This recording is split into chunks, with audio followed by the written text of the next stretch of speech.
Yeah, well, and also we have people who claim to be on our side who just don't understand the Constitution. I've had people that email and say, when are you going to have the military march on Washington to stop, vaccination of children? As though we have the authority to go do that. The mess, here's the thing, is that we are in a mess because the American people were asleep at the switch for decades. And it's none of the military and police to fix that.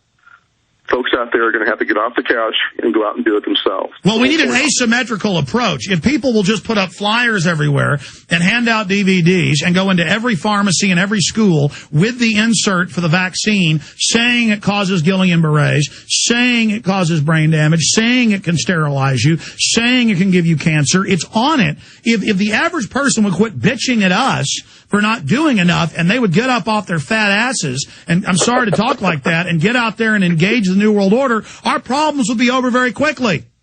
That's right. Well, it's already working, though. You've got people now, nurses refusing the shot. You've got people who are refusing it because they realize it's dangerous. And that's because we have the Internet. We have YouTube, we have your show. It's already helping. But you're right. The answer is to get out there and spread the message and help, not to criticize, you criticize me for not doing enough, or you. You're right. But I'm telling you, 9 times out of 10, we've tracked their IP addresses and stuff and test. Most of these people are paid. They're working for big foundations, or they're working for the government. The Pentagon admits they're on the web, and they know how to get us fighting. And their best way to operate is to pose as, quote, conspiracy theorist to get us infighting with each other. I mean, it's right out of the COINTELPRO playbook. I saw a thread on Daily Kos, in fact, where one guy was saying that he was advising other readers there to go to conservative sites and pretend they're a conservative and then talk and then use racist language. Yeah, no, they do it. They've been caught. Yeah, I mean, you see these ridiculous comments like, yeah, blacks are all scum and filth, and then the person still leaves their handle, and you go find their MySpace account, and it's a black guy. And he's a big Obama supporter. You're absolutely right. They're doing that. How do we counter that? How do we counter that type of deception? Well, I think sunlight's the best antidote. That's the best antiseptic. You just expose it, like we're doing right now.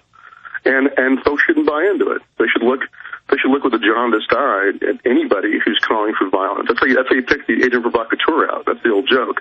It's the guy who's trying to get you to do something illegal. Well, they've caught agent provocateurs in Denver last year and Canada. Mainstream news admits the police go and attack their own police for the news cameras, and then no one goes to jail. Shouldn't the commanders that gave those orders get in big trouble for ordering police to engage in false flag operations?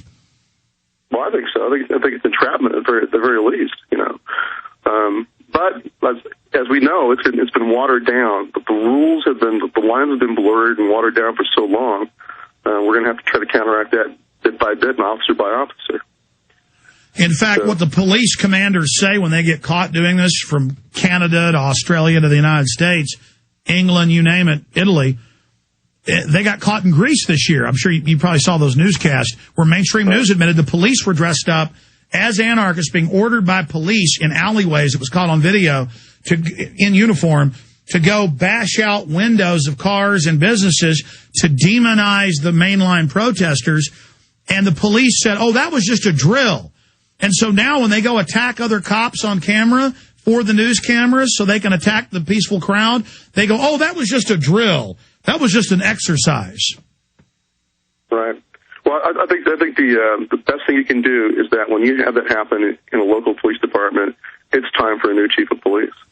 And if the mayor won't do that, but it's time to get rid of the mayor of the town. Time to run him out of office. And it's also time to elect a good sheriff too. So that's the best short-term remedy, aside from reaching out to individual officers, is to, if you have a corrupt official who's not complying with the Constitution, you need to vote them out of office or have them canned. Obama was this great savior. He was invincible. He was going to save the earth. And it doesn't matter if they make him head of the United Nations Security Council. It doesn't matter if they give him all these awards to be the Nobel Peace Prize winner. It seems the whole world is starting to really get wise that Obama's a fraud.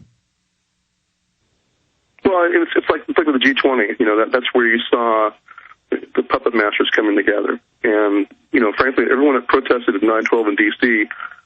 Should have been at G20, because that's who's really pulling the strings. But instead they went to the puppets. So it's going to take a little bit of time to wake people up. And of course, we're running out of time. But the more they understand, it doesn't make a difference who's in office. But what counts is what agenda they're pushing. If they're pushing the same agenda, it doesn't make a difference. But you notice at the D.C. event, there wasn't as much security. But when the real masters came into town in Pittsburgh, it was off the charts. In fact, that was an earlier question I had for you that I forgot to get back to after the break, Stewart. Did you see the videos of people dressed in Army uniforms grabbing protesters off the street and putting them in cars and driving away? And then, yes. And then later the G20 came out and said those were our private security people? Well, they said they were part of that multi-jurisdictional security force. I believe those were police officers.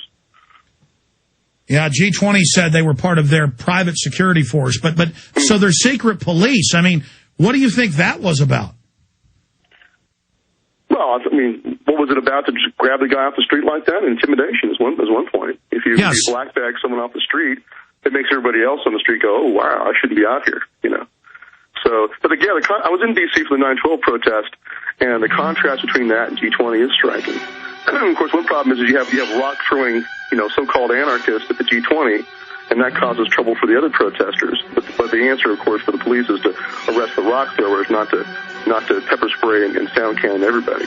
Exactly. You got 10 foundation-funded brats out there throwing rocks. You go arrest them, not the 2,000 peaceful people.